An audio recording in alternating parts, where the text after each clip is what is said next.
Okay, well, let's hop in here. It's great to meet you. Thank you so much for taking a minute out for the show today.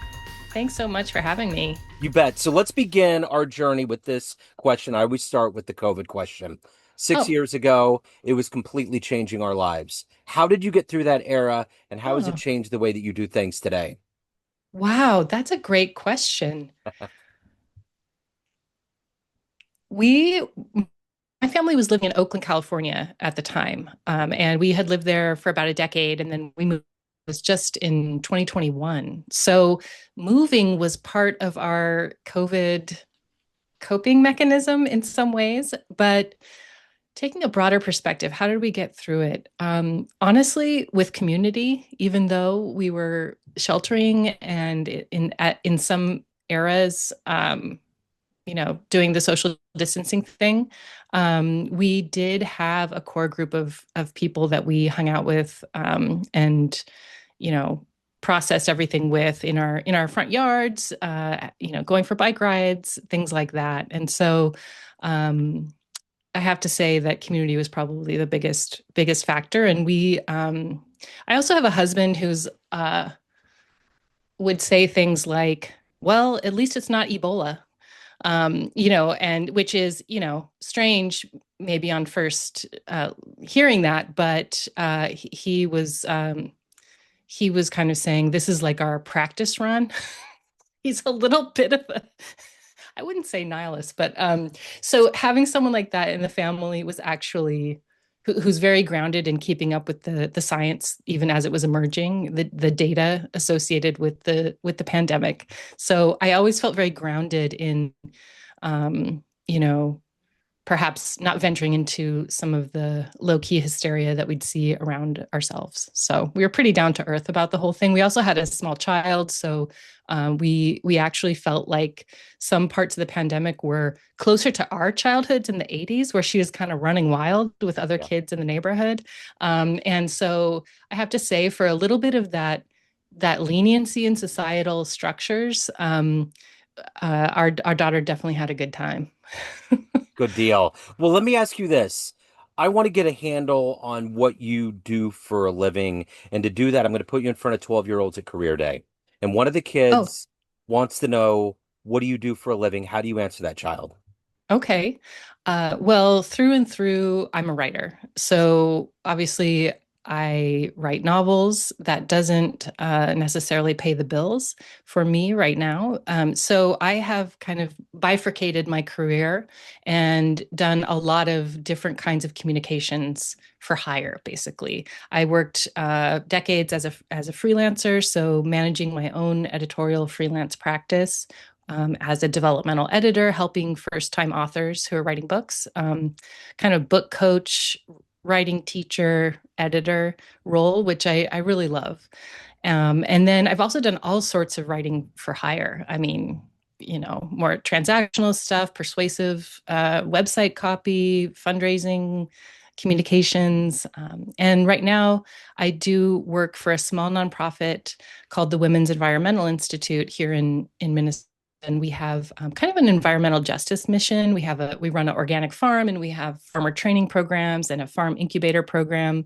And so I do communications for them as well as some other things. So I've managed to balance the creative practice with making money off my writing skills. So, what did you want to be when you were a kid? What was your dream job? A novelist. Okay, so you're doing Yeah, what you wanted through to and be. through. Yeah, the Okay. first book I wrote, I was in middle school, and Wow. I still have it. It's a stapled book, and it's a novel. A novel about uh, a cat that lives in a museum whose job is to like kill mice in the museum, but then they get in there. They have very human qualities, and they get into lots of adventures at night in the museum. So, you That's know, awesome. that's my So, origin story. I love it. So, where'd you grow up? Where were you born and raised? I was born and raised in Seattle, Washington. Okay. I've lived on the East Coast for mostly for college and grad school, and then I lived in Oakland, California, and now I live in Minneapolis. So, talk to me about what was going on around you growing up, the seeds that were planted that made you want to write, that gave you an imagination, that evolved into this life you have. How did this happen? That's such a lovely question that I love to answer because it's kind of a clear path in some ways. If you read any of my work, you'll see that relationship and reverence for wild nature is at the heart of pretty much everything I write for my own creative practice. And that's because I grew up in a family of nature lovers. So, we were in Seattle growing up in the 80s. Um, we did multi-day backpacking camping trips, like for example on the Olympic Peninsula, or just other wilderness areas in Washington. And that was the single most formative part of my life. I just, some of my best memories, those sort of comfort memories that I feel lucky to have, were one of them is walking behind my dad on a trail. We all had the old external frame backpacks, like the red external frame backpacks, if you remember those. And in front of me was my dad, and he had like a full-size two-burner Coleman stove like strapped to the outside of his pack. So it was not like streamlined camping gear like you see Yeah. today. And so he would like make pancakes and stuff when we camped, and it was just very comfortable, beautiful, and I was just completely felt at home. So again, that's the through line for sure in my work. And So what about authors? Who were you reading? What was really swaying you either consciously or subconsciously as to how you would approach the page? yeah, again, I have to give major credit to my parents who are still voracious readers, at 85 years old. So the first books that affected me deeply as I was starting to think about the craft of writing as well as just a good story. And so I would say high school. Um, well, actually, okay, middle school. Okay. So it was books that my parents had read and then were just lying around the house, right? And the first one was Barry Lopez's Arctic Dreams. Okay. So I mean that's like direct line of someone with an incredible curiosity, imagination, skill as a writer, deeply concerned with landscape and storytelling, kind of for a purpose of, you know, raising ecological awareness in some ways, even though that was language kind of that I put on later. But Yeah. so Barry Lopez, and then certainly there were just all sorts of literary writers, and I'm gonna say Cormac McCarthy was a huge one for me. Huge, huge, huge. The trilogy that came out in the 90s, that was his kind of breaking into the mainstream. All the Pretty Horses was the first one, and that book really opened my eyes because here's subject matter, and actually compared to a lot of his other books it's not as dark or violent as some of his later books, but here's someone who is a stylist whose craft of writing is so beautiful and highly skilled that he can balance like a dark violent type of subject matter with just beautiful uplifting writing, Yeah. and that, even though I was often startled as a teenager with some of the books of his I read, um, it was one of the biggest lessons in craft and kind of cultivating the ability as a reader to step back and say, oh, how is he doing this? Why am I so enraptured by, why do I have such a positive feeling about this, even though what he's describing is Uh-huh. very dark and hard to handle in some ways. So there's a couple of examples. I've never really dug into his biography, but there is such a density to what he did, such a level of poetry. He was like the Billy Collins of novelists. Like you would Yeah, almost have to step away a few times and be like, "My God, I need to breathe for a minute." Like it was exactly. like boom, boom, boom, boom. It wouldn't stop. Like all of these eloquent ways that he would describe scenery wouldn't stop. You would figure you would have a break, but that was just the way that he wrote. He almost reminds me of um gosh dang it, Kool-Aid, electric Kool-Aid acid test. Oh, Ken Kesey? No, Ken Kesey? No, is Tom that? Robbins.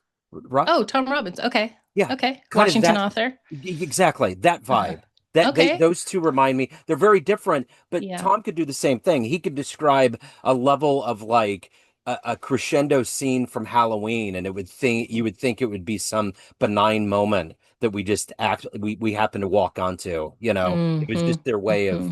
of economizing words and doing so well at it. Yeah. Yeah. So let me ask you this, and you may have already answered it. If you know, we have all these documentaries on athletes and musicians and all this behind the scenes preparation, all these things, but not a lot with writing. You don't, it's a real Mm, solitary act. You don't ever mm. get that inside view. If you could get into a time machine and go back in time and just be in the room when a writer was creating, when they were really Oh, doing it, wow. not only slapping the keys, but just the Mhm, way they would walk around and interact and get to that creative place. Who would you love to mhm. watch in their creative zeal? Wow. That is a good question. Hmm. I'm just flipping through the mental files there. Let's see. Oh, it's hard to choose. I'm trying to think because, times obviously times have changed so much. And in the past you can kind of envision writers who might have not as much pressure on them to like also have an income, or maybe they worked with Yeah, an editor their whole life and now true. it's like, everyone's kind of on their own unless there's big money behind your book, which more power to those people. Um okay, well, I'm going to go actually with Virginia Woolf Okay. because okay, she's intense. And she just seems singular in her voice, in her purpose. She has a room of her own and someone who really walked their own path as a free spirit writer in a, literary speaking. So I'd love to just be on a fly on the wall and see her process, her notebooks, see her at work. It would just be incredible. Yeah, it certainly would. So what is it that motivates you every day to wake up, to write, to create these worlds, these characters, these narratives, these stories? What is that motivation that's been there since the beginning Mm. that fuels you every day? For me, it's my writing practice.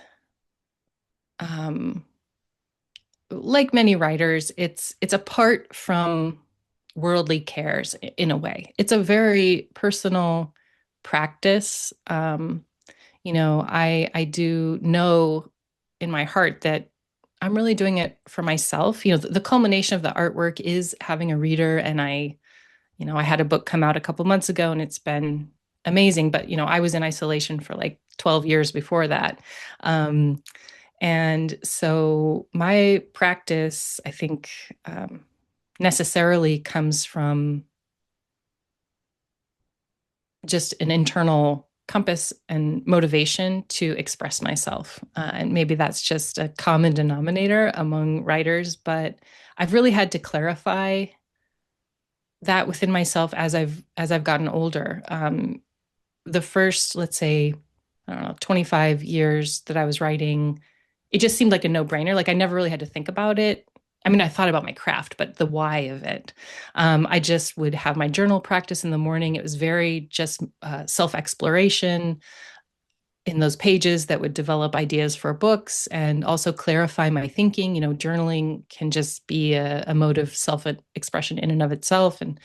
But as I've gotten older, I had a child, I got much busier, and that even finding that time to do that, you have to weigh sometimes, like if you have a small child, you're weighing that time for creative self-expression against like, well, I'm paying a babysitter, or you know what I mean? Like it kind of became more complicated, Yeah. as life went on. And so I have had to just reset myself and gain clarity, if I become cynical about the publishing world or the state of, writing versus content creation now, and just the sort of glut of people writing books, self-publishing, like everything just seems so crowded with words. The world just seems so crowded. Sometimes I'm like, and oh, I should be working for like environmental conservation, not writing novels. I've gone through periods of just reckoning of like, why am I doing this? And I guess you just come back to this, you know, cross between just like stubbornness and some internal knowledge that like this actually creative writing is actually why I'm here on the planet. It's just like kind of this clarity, and so I just keep carving out space and trying to improve my craft. And there's really no other reason other than it's how I make meaning in the world. And I do feel that it's my purpose. So just try to do it. Yeah, I totally get it. So let's say you have a dream tonight. You run into the 18-year-old version of you sitting in a room, and Uh-huh. there's a film projector, and you click play. A 60-second highlight reel of your life comes up on the wall. Oh, Is that geez. okay? Okay. Is that young version of you going to believe that your life turned out this way?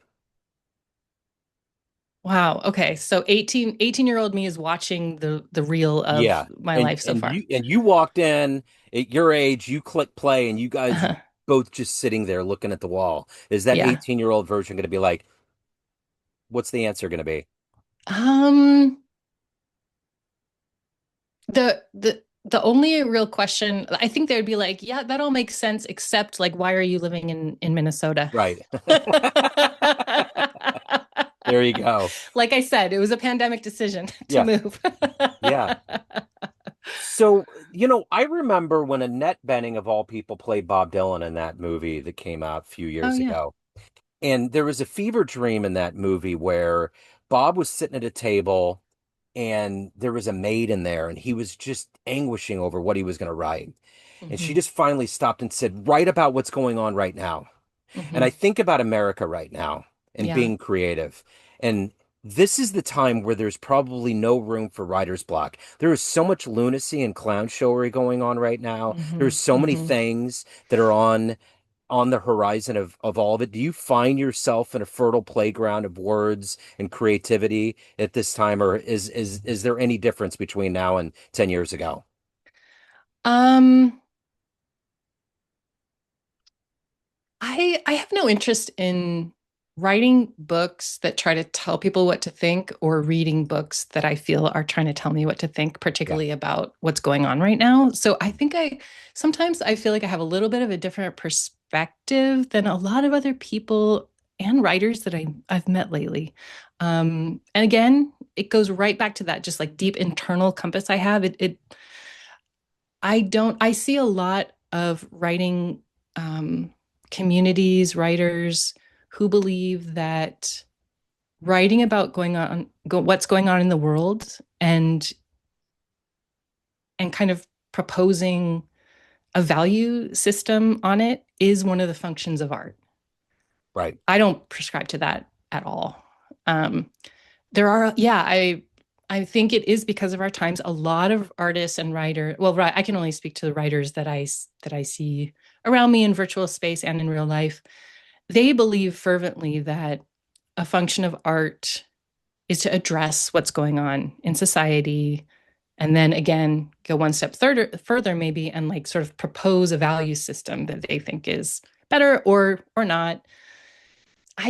Maybe it's because I'm a historical novelist or many other reasons which we could explore. Is that I have little interest in reading that, or I don't believe that at all. I respect all art. Like I would never say like again, I would never be in a place where I'd be like, don't make it. I mean, make art, but and if that's what you believe is fine. But I just I like to use different lenses to create art than maybe a direct prism of like what's going on right now. That said, I mean, I think about the book I'm just starting to write, my next book. And actually I think there's a big part of the main character that I'm trying to create that is kind of a reflection of something in this society. So I don't want to be a hypocrite, but is kind of a sense of like nihilism in a way is kind of sort of coming out that I think there's rage there. I think there's like kind of a little bit of a punk rock undertone to it of like just burn it down. So maybe that's related yeah, to the current moment. But I would be remiss if I didn't sort of strongly emphasize that I think one function of art, if that's your druthers, is to reflect what's going on right now. yeah, And but particularly for fiction, it's not my preference for reading or gotcha. writing. Yeah. So with the Gyre, it's an award-winning book. If you had to give the elevator pitch right now, Hmm. with the landscape of just millions of books that get in the market all the time, especially with self-publishing right now. Hmm. There's a myriad of options. If anyone out there is listening and they want to pick up a book, what's your elevator pitch for them to pick up your new award-winning book? Hmm. Well, The Gyre is a literary historical adventure novel set in the far north about a 19th century kind of failed Russian monk who wants to be the northernmost holy man in the world. So he embarks on a long journey on foot. People have compared this book to The Revenant. And along the way, he encounters not only, um, regret, memory, reckoning with his own life, but he also encounters kind of folkloric beings, mythical entities of this far northern landscape that are there somewhat as allies to help him on his journey. So, if you like The Revenant, if you like some mythic elements in your adventure slash survival story, and want to explore a far northern landscape that is abundant with stories and entities, not an iceberg laden, desolate wilderness, but a very fertile, abundant landscape, then I would recommend the book. So let me ask you this. Everyone has a perception of you. Family, friends, fans, everyone that knows you in all these different bubbles. But you run the show of what we see. What's your perception of you? Who do you think you are? Oh. Hmm.